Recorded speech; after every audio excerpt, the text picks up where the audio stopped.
ये है ईरान, दुनिया की कदीम तरीन सिविलाइजेशंस में से एक। पिछले करीबन 500 सालों से ईरान इन्हीं बॉर्डर्स के साथ दुनिया के नक्शे पर मौजूद है और शायद ही दुनिया की कोई सुपर पावर हो जिससे ईरान का टकराव ना हुआ हो, चाहे वो रोमन्स हो, अरब्स हो, मंगोल हो, तुर्क हो, रशियंस हो या फिर ब्रिटेन हो। हर एक सुपर पावर ने ईरान को फतह करने की कोशिश की है और इसकी एक बड़ी वजह तो ये थी कि ईरान दुनिया के क्रॉस रोड पर है। यही वो एक कंट्री है जो यूरोप, अफ्रीका और एशिया तीनों कॉन्टिनेंट्स को आपस में कनेक्ट करता है। आज का ईरान 7 कंट्रीज के साथ बॉर्डर शेयर करता है। ईस्टर्न साइड पर पाकिस्तान, अफगानिस्तान और तुर्कमानिस्तान के साथ और वेस्टर्न साइड पर इराक, तुर्की, आर्मेनिया और अजरबैजान के साथ। इसके अलावा ईरान को 3 समुद्रों की भी एक्सेस है। इसके नॉर्थ में कैस्पियन सी है और साउथ में पर्शियन गल्फ और गल्फ ऑफ ओमान। ईरान की सदर्न साइड पर ही दुनिया का सबसे इम्पोर्टेंट और खतरनाक पॉइंट भी है जिसे स्ट्रेट ऑफ हॉर्मुज कहते हैं। पूरी दुनिया की 20% ऑयल और गैस की सप्लाई इसी पॉइंट से गुजर कर आती है। स्ट्रेट ऑफ हॉर्मुज के पास ये 7 आइलैंड्स भी 1970 से ईरान के कंट्रोल में है। हालांकि इससे पहले इन पर यूएई का कंट्रोल था। इसी तरह इधर कैस्पियन सी में भी ये आशूरा डे आइलैंड ईरान के कंट्रोल में है। पिछले 40 सालों से ईरान वेस्टर्न वर्ल्ड के लिए एक सरदर्द बना हुआ है। लेकिन आखिर ऐसी क्या वजह है कि इतनी पावरफुल आर्मीज और इकोनॉमीज होने के बावजूद अभी तक कोई भी वेस्टर्न कंट्री ईरान पर अटैक करके उस पर कब्जा नहीं कर सकी। सब कंट्रीज जानते हैं कि ईरान पर डायरेक्ट अटैक करना बहुत ज्यादा बैकफायर कर सकता है। ईरान को अनकॉन्करेबल बनाने में बहुत सी और रीजंस के साथ साथ उसकी ज्योग्राफी का भी बहुत बड़ा रोल है। हम देखेंगे कि ईरान की हिस्ट्री, उसकी ज्योग्राफी और उसकी प्रॉक्सी वॉर्स ने उसे इतना पावरफुल कैसे बना दिया है।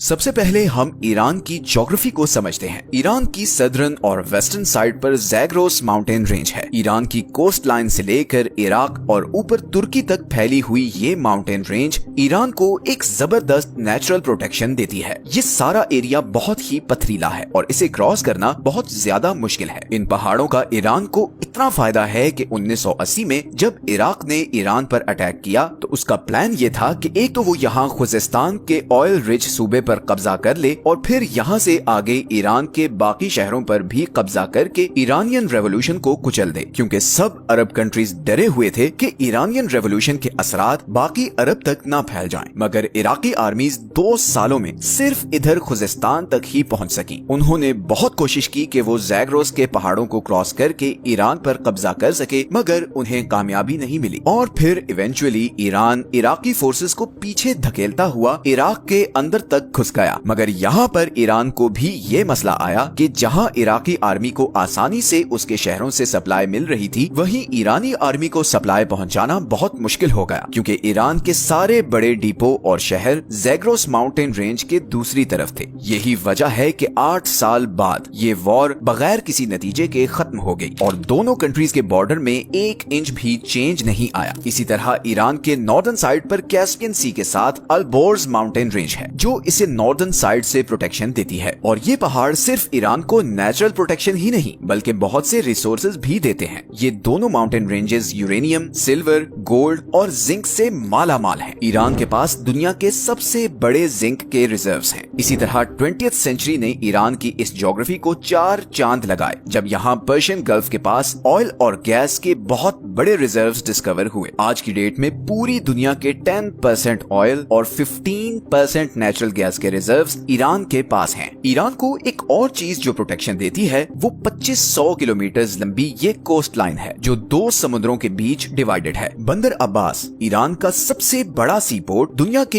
एक बहुत बड़े choke point strait of Hormuz से सिर्फ 70 किलोमीटर दूर है और यही पॉइंट आज ईरान का सबसे बड़ा जियोपॉलिटिकल लेवरेज भी है। अगर ईरान अपनी नेवी के जरिए ये पॉइंट ब्लॉक कर दे तो पूरी दुनिया की इकोनॉमी कोलैप्स कर जाएगी, क्योंकि दुनिया की 15% एनर्जी सप्लाई यहाँ से गुजर कर एशिया और यूरोप को जाती है। अब अगर फर्ज करें कि कोई ये कोस्ट लाइन और ये 2 माउंटेन रेंजेस क्रॉस करके ईरान के अंदर आ भी जाए तो यहाँ पर दूसरा सबसे बड़ा बैरियर ये दश्त लूत और कविर रेगिस्तान है। लूत डेजर्ट को the hottest place on earth कहते हैं, क्योंकि 2005 में यहाँ पर 70 डिग्री टेम्परेचर रिकॉर्ड किया गया था। इस टफ और एबनॉर्मल ज्योग्राफी की वजह से ही ईरान को कॉन्कर करना ऑलमोस्ट इम्पॉसिबल रहा है। लेकिन आज की डेट में जो दूसरी चीज ईरान को इतना पावरफुल बनाती है वो है उसकी जियोपॉलिटिकल स्ट्रेटजी। सबसे पहले अगर हम ईरान के डेमोग्राफिक्स को देखें तो इसकी पॉपुलेशन तकरीबन 9 करोड़ है, जिसमें 95% शिया मुस्लिम है। ईरान में 62% लोग पर्शियन हैं, 16% आज़ेरी, 10% कुर्द और बाकी 12% बलोच, लूर, अरब और तुर्किक हैं। अब 1979 की शिया रेवोल्यूशन से पहले ईरान एक लिबरल कंट्री था और इस खिते में अमेरिका का एक बहुत स्ट्रॉन्ग एलाय भी था। इवन उस जमाने में अमेरिका ईरान को मिलिट्री जेट्स तक सप्लाई किया करता था। लेकिन फिर इमाम खोमेनी के आने के बाद यहाँ के सारे डायनामिक्स चेंज हो गए। आपको ये जानकर हैरत होगी कि 1979 से पहले ईरान और इसराइल के आपस में बहुत अच्छे रिलेशंस थे। इनफैक्ट ईरान 1948 में इसराइल को एक्सेप्ट करने वाला दूसरा सबसे बड़ा मुस्लिम मेजॉरिटी कंट्री था। लेकिन इमाम खोमेनी ने आते ही पैलेस्टीनियंस की सपोर्ट में आवाज उठाई और ऐलान किया कि अब से इसराइल ईरान का नंबर 1 एनिमी है। तेहरान ने इसराइल के साथ सारे डिप्लोमेटिक टाइज खत्म कर दिए। इसराइल जाने वाली सारी फ्लाइट्स कैंसिल कर दी गयी और तेहरान में मौजूद इसराइली एम्बेसी को पैलेस्टीनियन एम्बेसी में कन्वर्ट कर दिया गया। इसका सबसे पहला नतीजा तो ये हुआ कि इसराइल के साथ साथ ईरान के अमेरिका के साथ भी ताल्लुकात खराब होना शुरू हो गए। लेकिन ताल्लुकात की ये खराबी सिर्फ इसराइल और अमेरिका तक ही नहीं रही, बल्कि ईरान के गिर्द मौजूद सारी अरब स्टेट्स भी शिया रेवोल्यूशन के बाद अलर्ट हो चुकी थी। वो सब इस बात से खौफजदा थे कि कहीं ईरान की आइडियोलॉजी इधर अरब स्टेट्स तक ना पहुंच जाए और इसके नतीजे में उनकी किंगडम्स को अच्छा खासा नुकसान पहुंच सकता है। बिकॉज इन सब अरब स्टेट्स में बादशाहत थी। 1980 में इन्हीं सब अरब स्टेट्स ने मिलकर सद्दाम हुसैन को ईरान पर अटैक करने के लिए बैक किया था। यहीं पर ईरान को भी समझ आ गई कि अगर उसने सरवाइव करना है तो उसे अपनी आइडियोलॉजी को बाहर दूसरे कंट्रीज तक पहुंचाना होगा, क्योंकि उसके और उसके सबसे बड़े दुश्मन इसराइल के बीच ये सारे अरब कंट्रीज हैं जो उसके सख्त खिलाफ हैं। इसीलिए उसे कुछ ऐसा करना होगा कि इसराइल से दूर होने के बावजूद वो उसको थ्रेट कर सके। और यहीं पर ईरान ने ऐसे सारे ग्रुप्स को सपोर्ट करना शुरू किया जो एंटी इसराइल या एंटी ज़ायनिस्ट्स थे, जैसे कि पैलेस्टाइन में हमास, लेबनान में हिजबुल्लाह, सीरिया में फातिमियून ब्रिगेड, इराक में अल बदर और यमन में हौसी। इस सारे नेटवर्क को द एक्सेस ऑफ रेजिस्टेंस कहा जाता है और इसी नेटवर्क के जरिए ईरान इसराइल और इवन अरब कंट्रीज पर भी प्रेशर रखता है कि वो ईरान के खिलाफ कोई भी कदम उठाने से पहले 1000 बार सोचें। इसीलिए जब इसराइल ने गजा पर बम्बार्डमेंट शुरू की तो इधर लेबनान से हिजबुल्लाह ने इसराइल पर मिसाइल फायर किए और यहाँ यमनी हौसियों ने रेड सी से गुजरने वाले इसराइली और अमेरिकन शिप्स को ड्रोन से टारगेट करना शुरू कर दिया। ईरान की इसी प्रॉक्सी वॉरफेयर स्ट्रेटजी ने उसे काफी डेंजरस बना दिया है। अब वॉरफेयर स्ट्रेटजी की बात हो ही रही है तो ईरान की ड्रोन टेक्नोलॉजी का जिक्र करना बहुत जरूरी है। जनवरी 2024 में जब हौसियों की तरफ से यहाँ से गुजरने वाले कंटेनर्स पर लगातार ड्रोन अटैक्स किए जा रहे थे, तब फ्रांस ने यमन के शाहिद ड्रोन को गिराने के लिए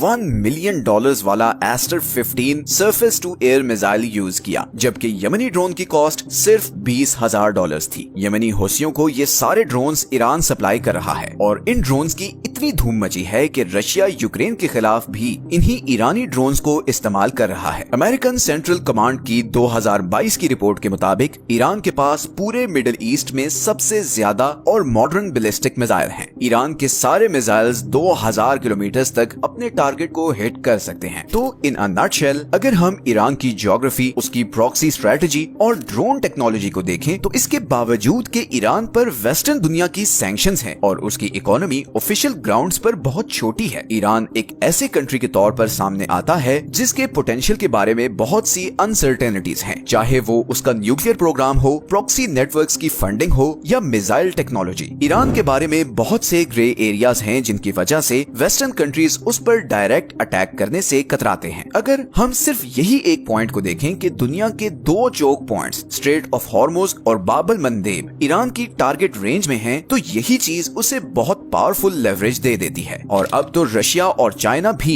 अनऑफिशियली ईरान को बैक कर रहे हैं। अभी हाल ही में जब हमास के लीडर इस्माइल हुनिये को ईरान में असैसिनेट किया गया तो बहुत सी ऐसी अनकन्फर्म रिपोर्ट्स भी सामने आई कि रशियन इंटेलिजेंस और मिलिट्री जनरल्स ईरानी ऑफिशियल से मिले हैं और उन्हें यकीन दिलाया है कि अगर वो इसराइल के खिलाफ रिटेलिएट करते हैं तो वो ईरान का भरपूर साथ देंगे। फिलहाल तो इस्माइल हुनिये के कत्ल के बाद ईरान की इंटरनल सिक्योरिटी पर बहुत से सवालात उठ रहे हैं और बज़ाहिर ऐसा लग रहा है जैसे इंटरनली कुछ गड़बड़ भी है। ईरान इस पर कब और कैसे रिटेलिएट करेगा और क्या ईरान इसराइल और अमेरिका का जवाबी वार सहने की सलाहियत रखता है, ये तो आने वाला वक्त ही बताएगा। ये हैं वो सारे सोर्सेज जहां से हमने इस वीडियो के लिए कंसल्ट किया है। मिलते हैं नेक्स्ट वीडियो में एक और इंटरेस्टिंग टॉपिक के साथ। अपना ख्याल रखें। अल्लाह हाफिज।